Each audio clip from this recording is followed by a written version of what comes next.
I never meant for it to sound that terrible, but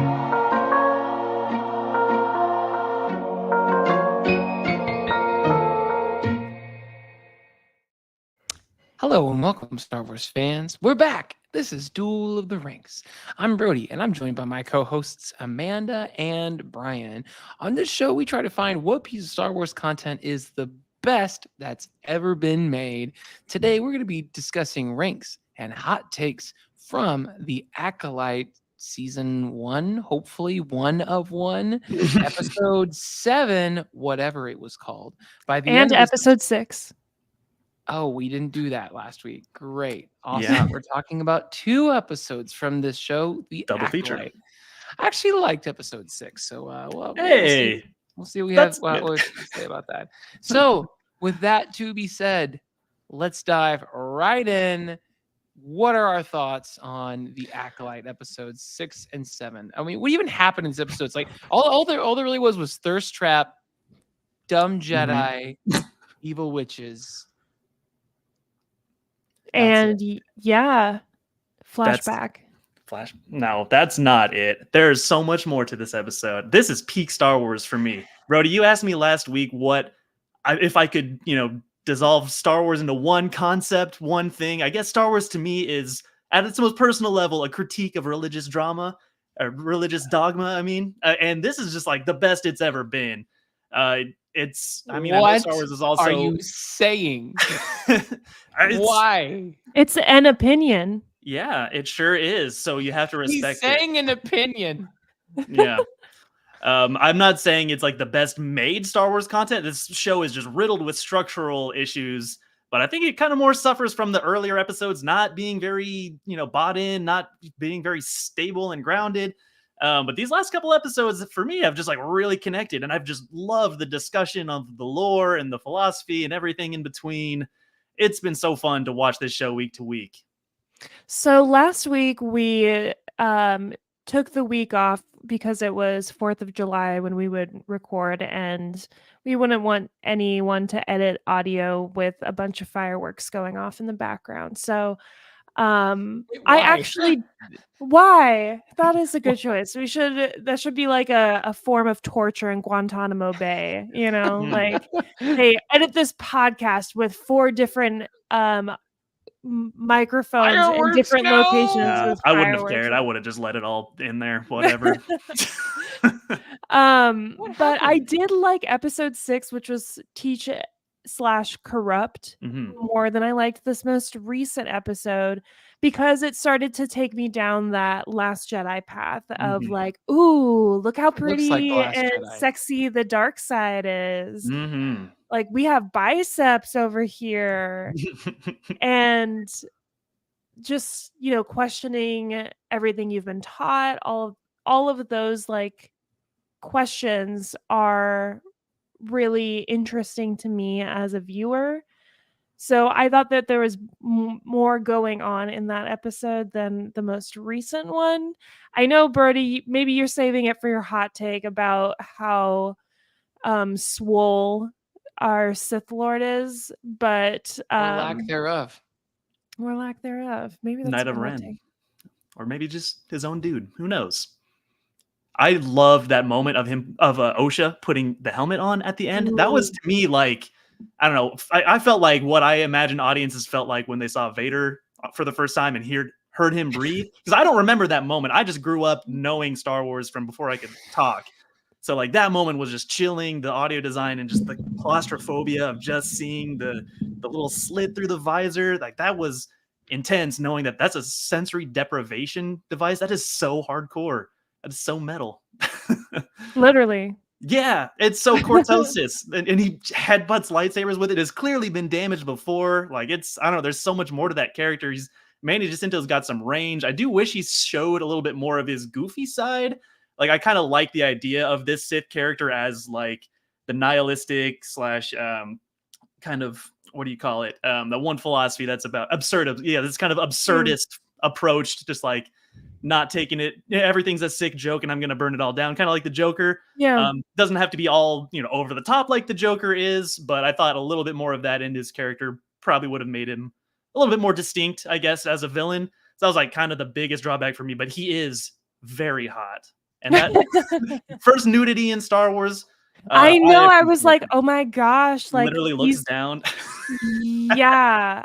I was like, wow, they are insinuating that this person has a penis, and that's very inappropriate. First penis Are acknowledgement they in Star Wars. insinuating? Are they? I hate where this show has forced our podcast to devolve to. I will say, and maybe they insinuated that. We have no idea what race of anything he is. So we don't know. We just don't know. assume. That's the thing. They want you to think about it. The reality is this. I was thinking. Gosh, I know you were, because they were trying to do everything they could to sidetrack. Like, Brian was fanboying this whole time. He's like, this freaking helmet is so cool, man. And like, look at it breaks the lightsabers, dude. It's so cool. And how it's metal, and like religion is nothing with the Force and the dark side, like all these things. And then Amanda's like, this show's lame, but he's kind of hot, so I'll watch. Like, yeah, he's vibing with it. And it's just like, you know what? This is kind of like The Last Jedi. You know what? I'm starting to get your thing, Amanda. It's like, you really play that game. If you had to pick one person on an island, who would you pick? You're like, can it be a Sith Lord and I train under them? That would be yes, awesome. I would train under him. Dude, yes, you know me so well at this point. The dark side has never been more appealing, honestly. I'm like, not just because of him physically, but because of how chill of a dude he is, and I don't know, just a lot of stuff he says, just like really chill of a dude he is. At least the way he portrays himself in this episode. Other than him, hey, she was 18. All right, she's not a child. She's just a Padawan. That was, she had it coming. It's not abortion if she was 18. Oh, it's true. It's true. It's just murder. She wasn't a child. She was a Padawan. It was self-defense. Oh man, this guy. Listen, self-offense. I'll give you this. I enjoyed that first episode, the 6th episode. I like that. Wow, we were actually trying to tell a story. We were moving a direction. We're like, hey, The Last Jedi. Well, if people aren't liking this movie or this TV show by now, let's just remind them of that. Yeah. And I enjoyed the story elements of it. I was like, all right, we're going to dive deeper into this. Where are we going? This would have been way better forever ago to like dive into. It moves slower, but it actually progressed the story. And then episode 7, I'm like, where are we going? They were like, and then it was like, hey, remember all that cool stuff you really liked and were like really into from the last episode? We're going to stop all of that momentum and put it in reverse. And okay, a couple of notes before we get totally into episode 7. I rewatched both episodes today, so they're fresh in my mind. And the couple of notes that I wrote for episode 6, I wrote Osha with the lightsaber at Kymer was super corny. I think we all saw that happening where, like, okay, obviously he's gonna like push her and she's gonna like tap into like her rage and like probably ignite the lightsaber, but it just felt very predictable. And I guess the big reveal was that she failed her Jedi training. I don't know if that's a reveal. I think they said that earlier in the show. Well, I think we had heard a couple different excuses or I want to know reasonings. more about that for sure. One was that like she like quit or she like left, I think this was the first time that we heard that she like failed. And then at the end, when I guess Soul figures out that May is pretending to be Osha and whatever, he straps her into that like cargo hold, and he's like, I've been thinking a long time about what I would say to you, so you're going to listen. And I'm like, if that doesn't sound like a straight up villain about to terrorize someone, Soul is definitely like gone a 180 for me as a character. It definitely felt a little over the top, sinister, just that final line. And I think that was one of my critiques of it as well. But like, I think he carries around a lot of guilt about that. I think that's just his character. I think obviously in episode 7, he did the best he could according to what he thought. It was his moral failing to assume that the witches were bad and assume that they were in danger. He projected his fears onto that situation, and it created an escalation. That's why he's carrying around all this guilt, and I think maybe that's why he acts that way towards May. And I also don't know at what point he finds out it's May. I mean, Brandon was pretty convinced that that he knew before the episode even started. At the end of episode 5, that he knew that OSHA, that they did the parents trap thing. And I'm glad it wasn't played off as like a really important deal. And I think at some point he figured out, maybe when they hugged or something. I don't know. The Basil stuff was weird, and I don't care. Like, I know it's kind of George Lucas-esque.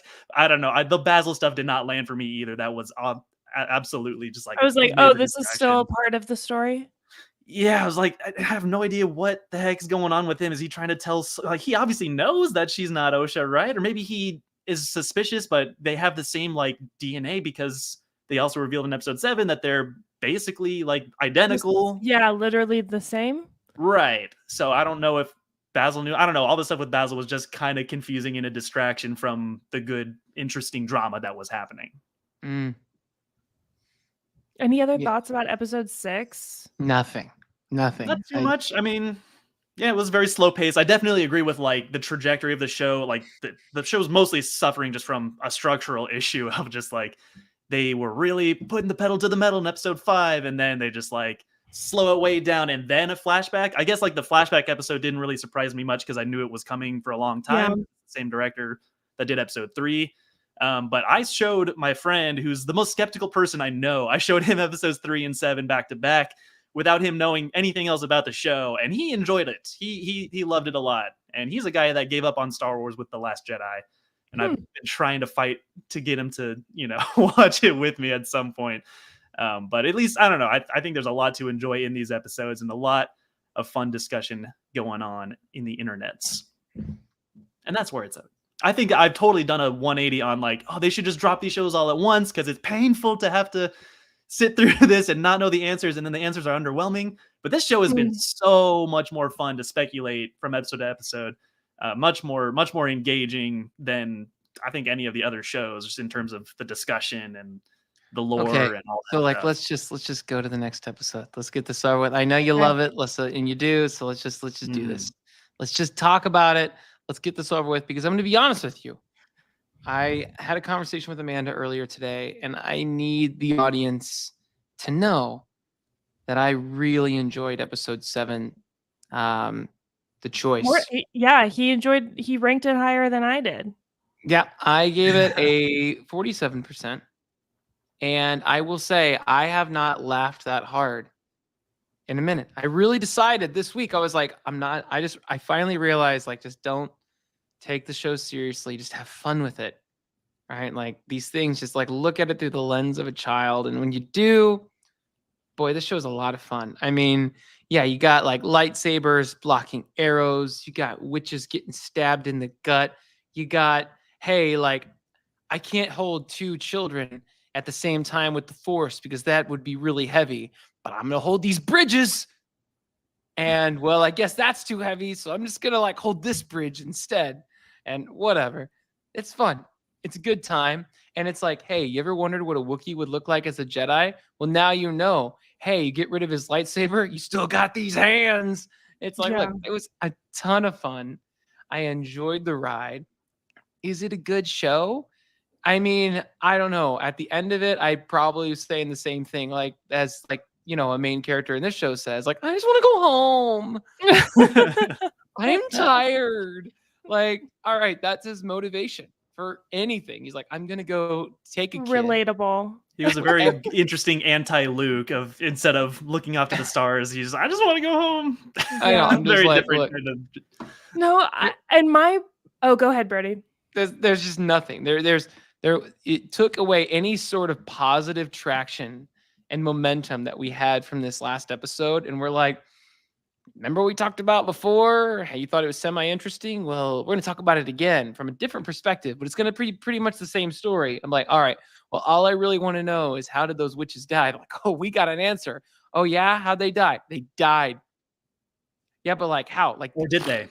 I don't they know. They died. didn't really. They might have just been passed out. That's what I'm thinking. I think a lot of them. I think they all might have survived. At least And Mother yeah, it's like Coral Mother Talza just doesn't have a gets out of body. there, flies away, and wherever she is now probably goes back to Dathomir or something, and who knows where she is. So, yeah, look, 47%. I enjoyed the show. It was entertaining. Just don't take it seriously, and really, really, really don't think about what you're watching, and you'll have a good time. Mm.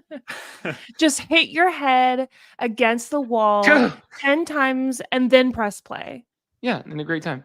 No, so my perspective going into episode 7, episode 6, like I said, I liked where it was leading me. It was like coaxing me. I was like, this is definitely like more interesting, the dark direction that I wanted the show to take from the get-go. And then for this to be the penultimate episode, which is usually kind of like the climax of a series, this I at the end of it, I looked over to my husband and I was like, was that bad? And he was like, yeah, I think that was bad. Like, Mhm. because I haven't bought into any of the like extra noise about criticism and wokeness or whatever discussion is happening about the show. I've been making my totally own opinion about it. And I like to come into Star Wars looking for a good time and wanting to enjoy it. So I have not, up until this point, felt like it was a necessarily bad show. But this most recent episode did not land for me at all. Starting with the motivations of all of the characters, if they felt like so disconnected from even what they are like today. And like, I don't know, I just could not buy into Soul being like, well, I would have had one. And his master's like, well, you're not ready because you have like all these issues. Like, clearly you're not ready. And then he's like, well, the next girl that I see is going to be my Padawan. Watch. And basically he's like, yeah, that one, I'm emotionally pulled to that one. That one's my Padawan. And I just like couldn't buy into his rationale or the way that his character was suddenly like so moved to upend the entire group of Jedi for this one mission. And then also the fact that the Padawan, yes, he was also like, get me out of here. I want to go back to Coruscant. I don't think you want to be a Jedi. Like, yeah, I get that you were there for like 7 weeks, is what they said. Is it? I did not even catch that. But like and then I also thought when Mother Anastasia was like in his brain was like, you want these like desires that you cannot have. I was like, are we getting like into a really like risque space right here? No, it was just he wanted to go home. And I just couldn't like get it. Mm-hmm. That he was also like, as soon as they were about to leave, they were like, oh, this confirms that the twins, that means we could go home. So like he runs back over that was a little much. That was a little it was really cringy. And they were like at the bottom of the mountain and then he climbs to the top of it and then he comes back down and he's like, Master Indara, like you need to see what I saw. And then they take them back to the fortress. They break in to the witch's fortress. Like, how do you think you're going to be received? Mm-hmm. And then also for it to be that May started that little fire, and that little fire actually was the thing that blew up the whole place. I was like, clearly that's just some red herring for like something bigger that blew the whole place up. But well, I gotta defend, like clearly, like the electrics caught on fire, and that's understandable if it's all and if electrics catch on fire, know the most perishable thing is always stone. So like, well, it's connected through. That's not how. That's exactly how fire works. It's not the stone that caught on fire. The whole industry, and it's not what killed the witches either. That's the important part: is that the fire is not what killed the witches. It was Indara accidentally severing their connection with the Wookiee, which may not have even killed them. We don't really even fully know that yet, but that the assumption And the way that the Jedi portrayed it, their moral failing was in omitting these little facts and telling, just enough truth to make May look like the bad guy. It's about self-fulfilling prophecies. It's about, where do you place your blame? Where do you take accountability? And that's where the Jedi have their moral failing. And I love that Soul's moral failing wasn't like he did this horrible, egregious murder.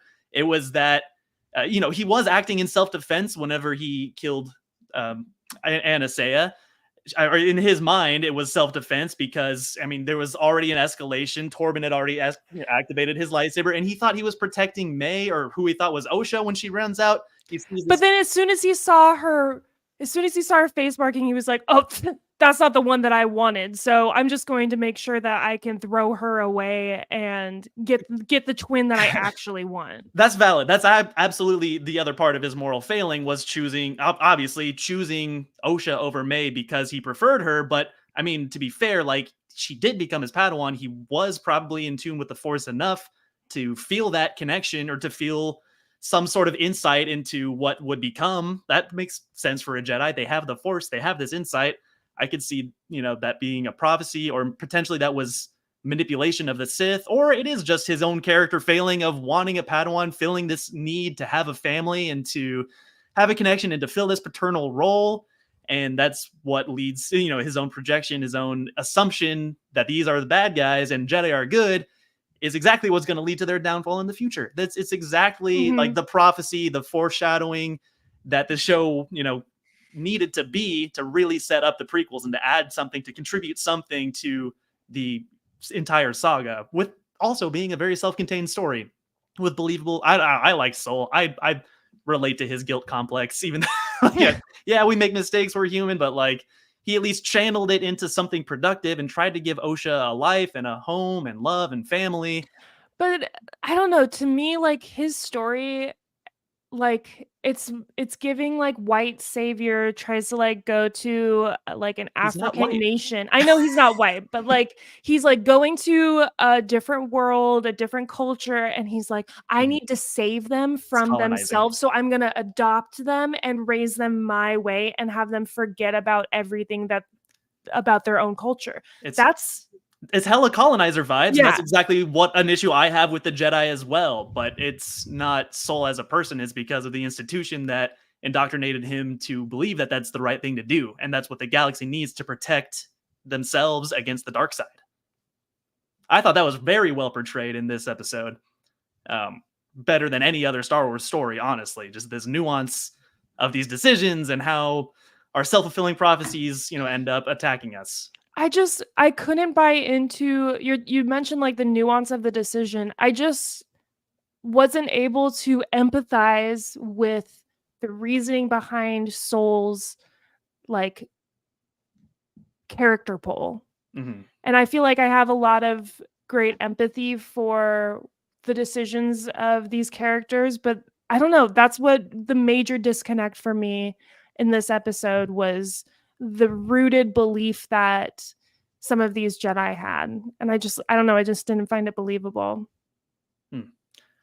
I felt like a lot of their, character has been pretty effectively set up in the other episodes, especially Indara. I love this subversion of Indara's character. She was kind of set up to be this cold, uncaring Jedi that's, just like, this another Mace Windu kind of archetype, I guess. Mm-hmm. And that even, like when she's, in the present moment, she still gives off this persona of like, I don't care, I'm above this, I'm just a good Jedi who can't do harm. And then in this episode, she's actually the chillest one. She's actually like kind of the most honest and has the least egregious of all their sin. Well, I guess, Kelnaka's sin was not his fault, but I think there's like a connection there with Wookiees using their claws is like disrespectful. It's like a sacred thing to their culture.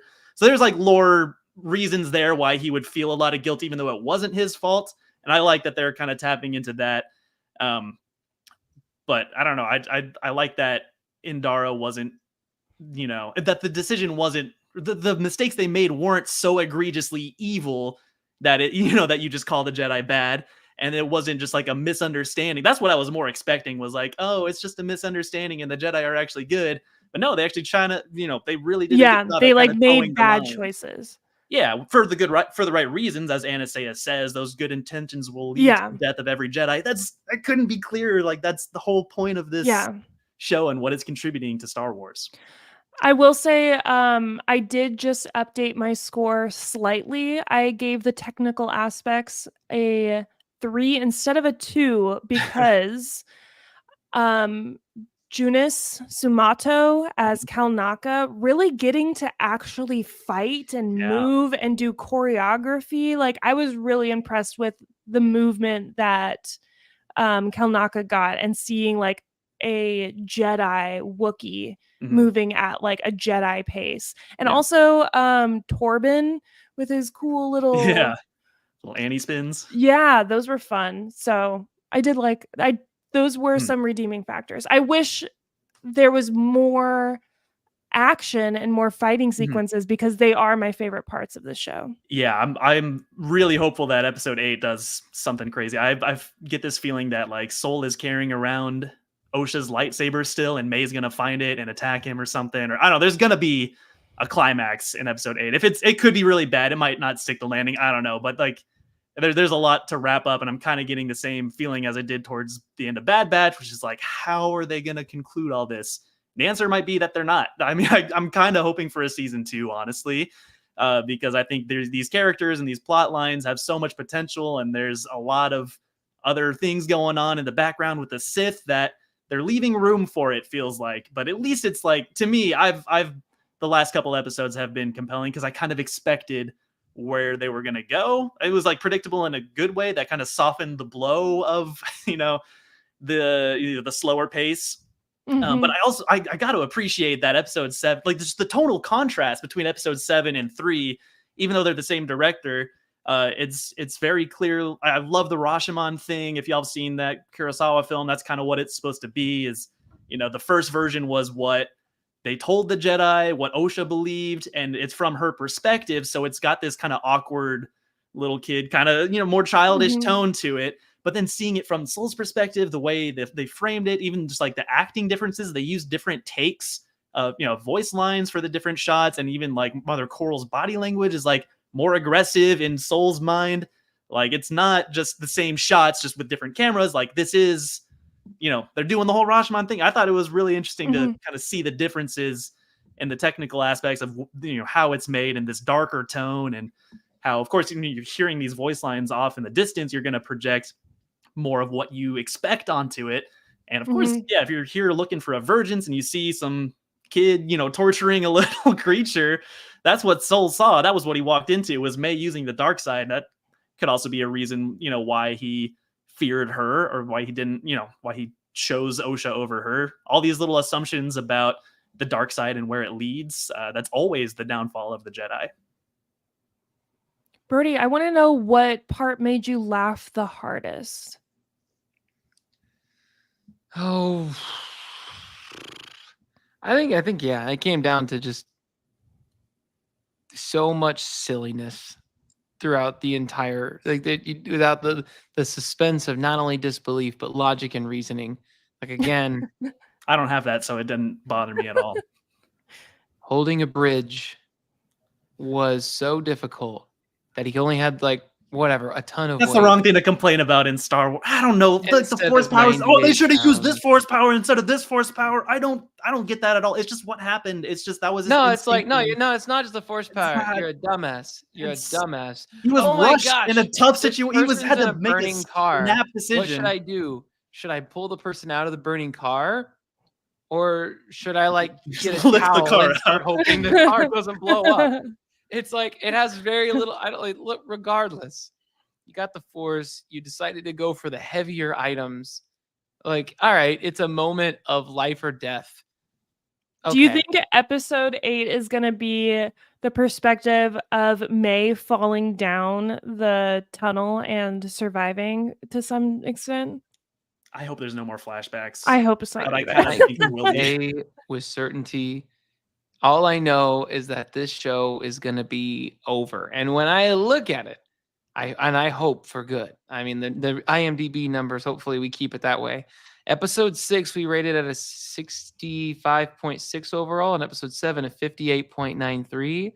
So as far as this podcast is concerned, looking at all show rankings to this point, it currently sits at a 59.21, which is, to date, the lowest ranked Star Wars show yet of anything. So, yeah. So without a doubt, I'm just happy that it will be over. But this podcast, like just even talking about it, like I'm surprised we're at a 30-minute runtime and we have this much to say on this show. So can we end this? I'm gonna go home. Can we do hot takes so I can leave? I got plenty more to say, but if y'all are done, then I can't do anything about it. Okay. Don't be too proud of this podcast you've constructed. The ability to rank content is insignificant next to the power of an exceptional hot take. All right, it's hot takes time. Amanda, do you have a hot take for us today? First of all, why do you have to pick me first? I thought you had one. I didn't say I had one. I thought you had one. All right, Brian. You have a hot take for us today. I do. Amanda is trying to stall for time. I might come up with one. Okay, all right. Well, I'll get talking and then maybe I'll hopefully make someone mad. Y'all know Episode 9 is a perfect movie. It's a beautiful film. It's got so many interesting characters and plot points and developments. But I think there's one thing that could have made that movie better. I think they should have brought Phasma back. I think on a certain level of characters, the Glub Shittos, totally fine to just keep killing and bringing back. Not a big deal. I think it would have been a funny bit to bring Phasma back. And she's one of the most underrated characters in the sequel trilogy. And I need more Phasma content. She's got the coolest design of like any stormtrooper except the scout troopers. She's got a freaking staff, which any melee weapon is really cool in Star Wars. And she's got a cool actor. She's really tall and she's badass.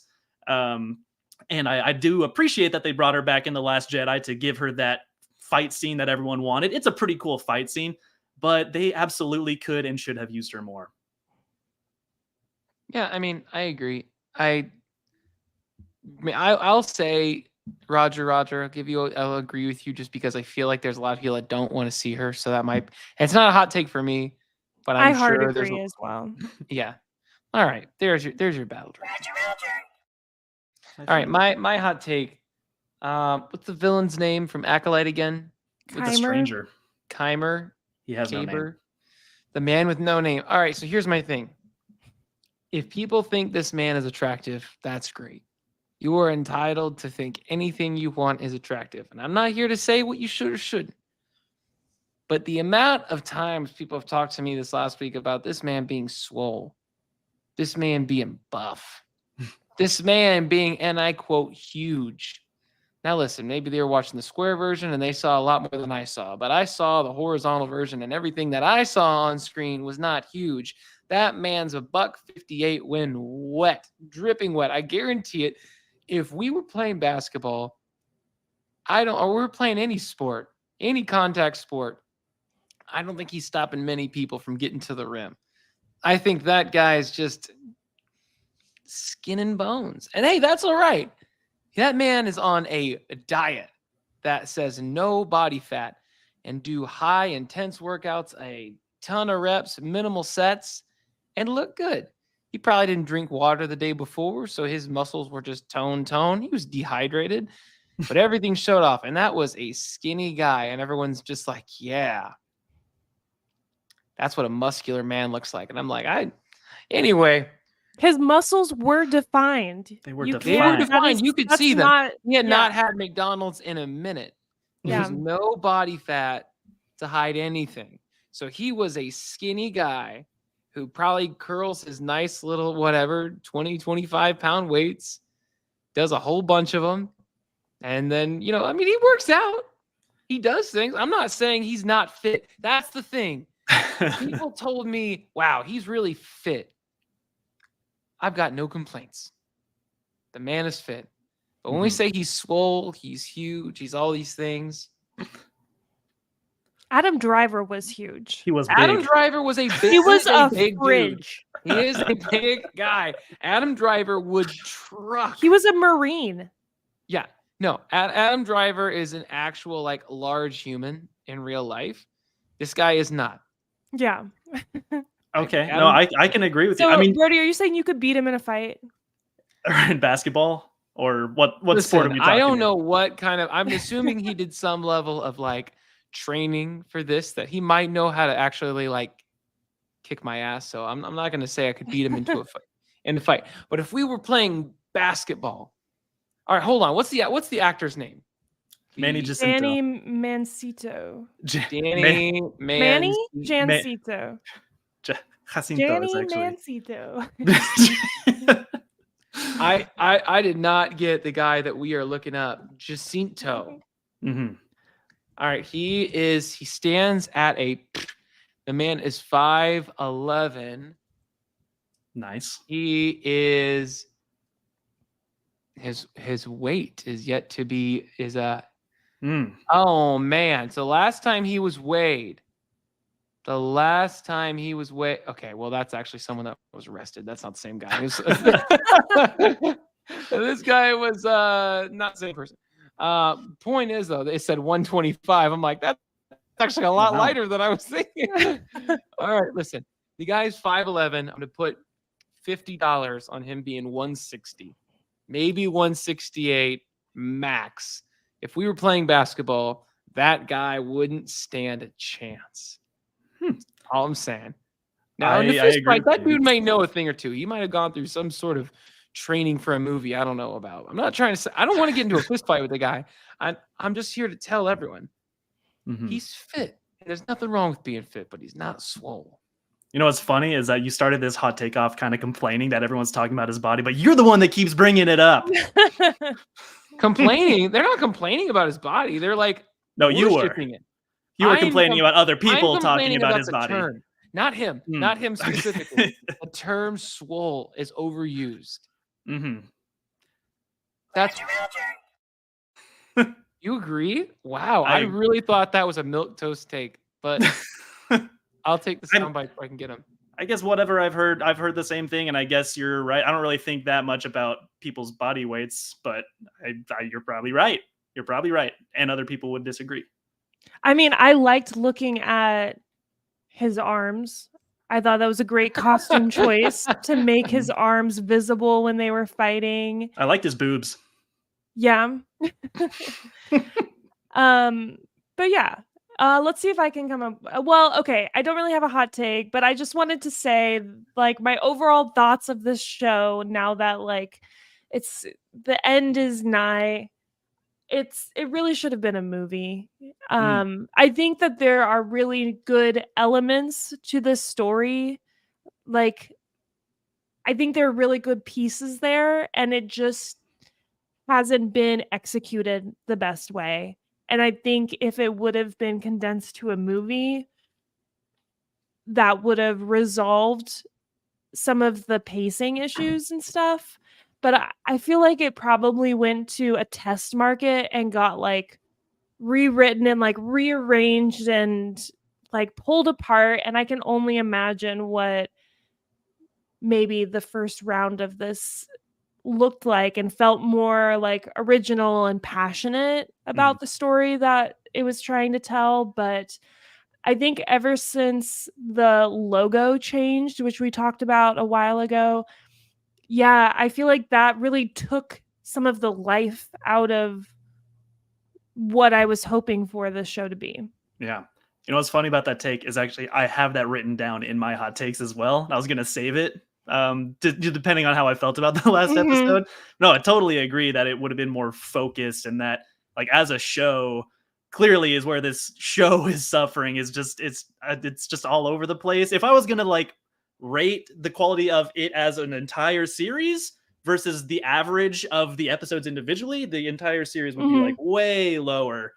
I really just have enjoyed the hell out of these last couple episodes just because of just the fan discussion. Really, it's just gotten me fired up more than any other Star Wars show has. Except no, actually, that's pretty true. That's very true. Well, and that's why I love this podcast, is because we are bringing together people who are all watching the same thing and all have wildly different things that they're taking away from it. So It's what makes Duel of the Ranks so good. Heck yeah. We are... Yes, we're better than the Acolyte. That's something. Not much, but it's something. And it's going to keep being something because we're going to be back next week to break down the finale of the Acolyte once and for all. But until then, you know what to do. DuelTheRanks.com. Google us. We're out there. We do things. And we'll see y'all again next week for more Duel of the Ranks. See you then.